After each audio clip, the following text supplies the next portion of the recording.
So today we are working on a headband, and this is a cute little headband that can fit adults. You can size it a little differently, and a lot of its properties due to these two pieces of elastic here. So you're going to need about 4 pieces. You're going to need 2 pieces of elastic, about 3 inches. Maybe you want to make them a little bit longer if you have a slightly bigger person you're trying to fit it on. And then of course we have our 2 pieces of fabric, and you've seen I've ironed these and I've laid them out, and it's just a basic little rectangle. Taking a look at the length here, it is about 20 inches long and it's about 2 inches wide, and I did that because I just want this to be a narrow little headband. And you'll see I've pinned it together here in just enough spots to hold it together.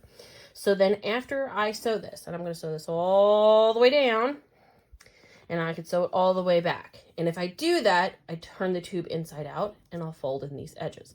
Rather than doing that, I opted to sew it all the way down and sew the 2 pieces of elastic on the inside. And so what that looks like is you literally are just folding back the fabric and tucking the elastic in, so that way this edge here is lining up with this edge of the fabric. So when I sew this part, it sews in the 2 pieces of elastic right about here.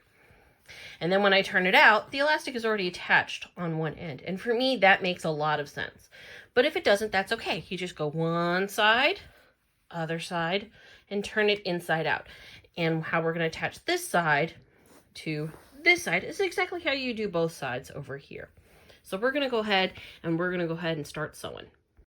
So as I was saying before, as we do the elastic, you can do one of 2 things. You can either wait until it's done and you sew this side, stop, come back down this side. I'm going to show you the method I like to do, because then it secures the elastic here before you flip it inside out. So as you see, I had a pin here.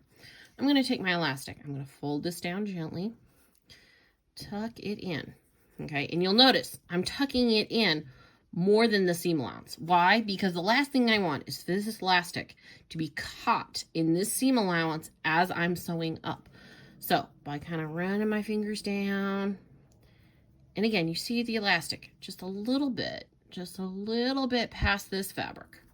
And then I'm going to take a pin and I'm going to stick it in my fabric, and I'm going to have it go through the elastic. Now, why am I pinning it like this? Well, you absolutely can pin it across if that works better for you. The reason I like to pin it up so it hits the elastic in 2 spots is so the elastic doesn't shift. 1, so again, it doesn't go into the seam allowance, and 2, I know it's going to stay right here so you can see it through the fabric. This fabric's a little big, but that's okay. We're gonna trim it up. So again, I can come over to this side now, line this up, make sure, again, this edge of the elastic is at least in line. I like to do a little bit more because you want to make sure you catch it. You will be very upset with yourself, as many of us have done, by not catching it. So a little above gives me a little wiggle room. I'm going to take my pin. Again, I'm going to pin it at the bottom and the top. When I get to here, I'm going to kind of stop and I'm going to go straight down. I'm going to go across at least once because I am going to top stitch this in again. And I do want to make sure that I catch it at least a couple of times to make sure that elastic is not going anywhere. Now, as we're sewing, you'll notice that I'm not coming all the way to this edge. I'm actually moving my foot in a little bit because when we flip it out, we are going to have a little bit of a fold over that we're going to need to fold over. 1, to make sure we have no seams showing, and 2, to make sure we have a spot to tuck in our elastic. So again, my foot is a good 1/4 of an inch, almost a 1/2 inch in on my headband here to make sure that I have enough fabric to fold over back on the inside of this. So we're going to go ahead and sew it together and you'll see what I'm talking about. So now that I have my headband sewn together, you see it's kind of puffy. So I'm going to take it over here to the iron, and I'm currently waiting for my iron to get to temp here, and we're going to iron it flat because when we top stitch, we want this to be as nice and as seamless as possible. We are going to touch on these corners just a little bit. We're going to be careful because again, this is elastic. It does have some rubber in there, so we don't want to burn it. but I do want to do a little bit here as well.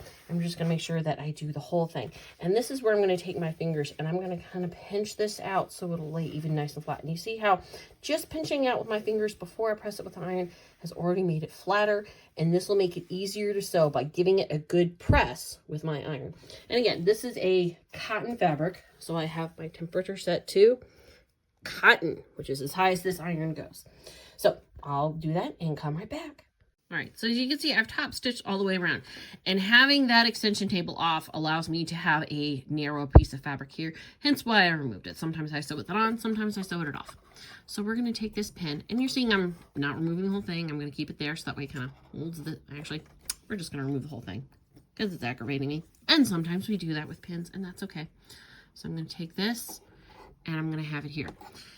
Then I'm going to take my pin, and I'm going to kind of pin it in here. And I want to do it kind of like this, so my elastic is in. And in fact, what I tend to like to do, because pins sometimes aggravate me, is I'll actually kind of just gently walk it. And see how I get to this part? Now, with a pivot, my needle is down. See, it's fully in there. Pivot. And I'm going to go forward a couple stitches.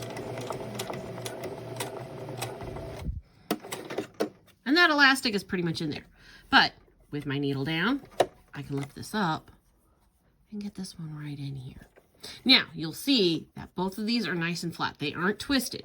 And that's a very key thing to note, because if it's twisted, it's going to feel funny on your head. And I'm just getting it in my finger.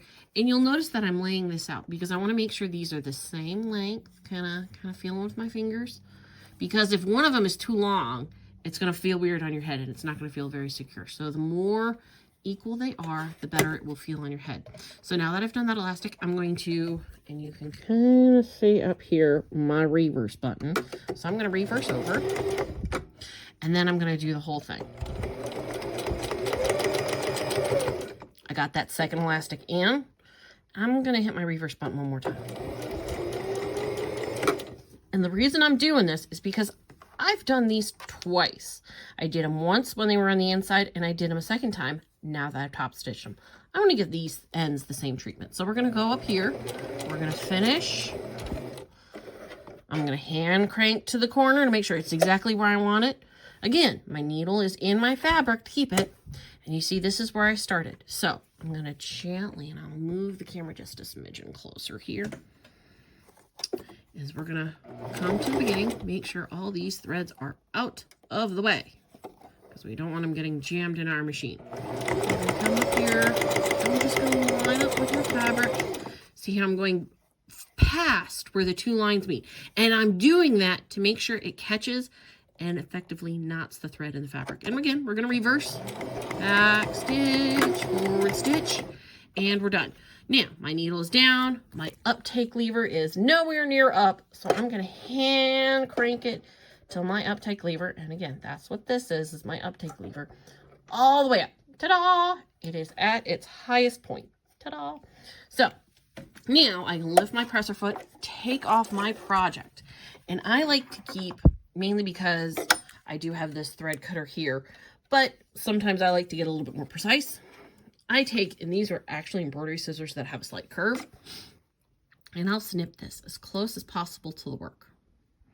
Another way you can do it, and this is a preference thing, I am making these for a group that sells baked treats coming this January and December, so I have made 30 of these things. I'm not going to take the time to do 30 of them like this, but you could take a thread and you can put it in the needle, one of your hand sewing needles, and in fact I don't have any right here in front of me except for these. You can take one of these hand sewing needles, thread it through one of your loose threads, and then actually poke it through your fabric so that way it disappears into your work. That is another way to do it. I don't have time to do all of that to essentially 4 pieces of thread, so I'm going to do this method, but that absolutely will give you a lovely professional finish that, because I'm giving these away as kind of a fun little gag gift, I'm not doing today. But that is always an option for you to do. And that is how you make your headband. So they're really easy. They're a good starter practice project, and it's a bunch of straight lines, which makes it nice and easy. So enjoy.